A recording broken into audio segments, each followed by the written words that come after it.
and they got it in the end. You want me to take you to these things? Oh, okay, there he is in the background in reflection. This is my tourist guide, Yasser. And lovely people, very, very polite, the Omanis. They're renowned for being very polite.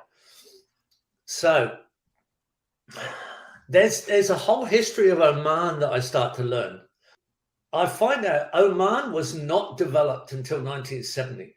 I mean, and we should be funding people to do this professionally.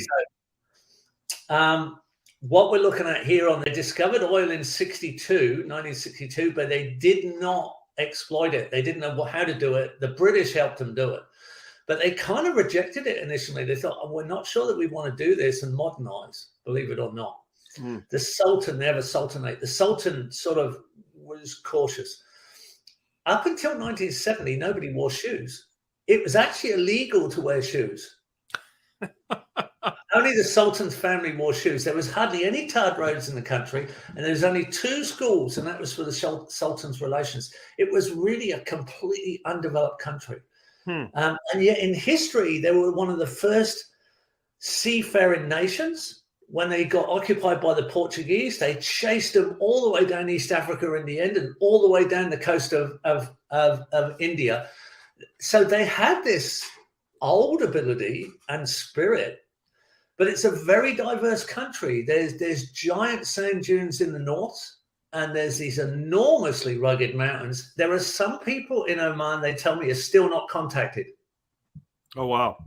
They're still up in the mountains. They don't want to come down. They're not interested in modern life.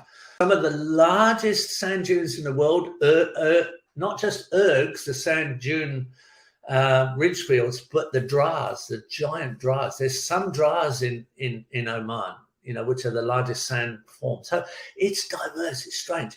They've made incredible environmental laws where you can't destroy the environment. In the middle of the capital city, there's a massive mangrove estuary, which is you're not allowed to touch. That you can just about take a tourist canoe through it, but you can't hunt, you can't change the environment. There's protection mechanisms in place. Men and women at the age 18 are entitled to get a block of land and build a house, and it's very nicely done. I mean, it's not perfect, but it's much smarter, it's much cleaner, it's more environmental. They've got the largest reed beds in the world on their oil fields.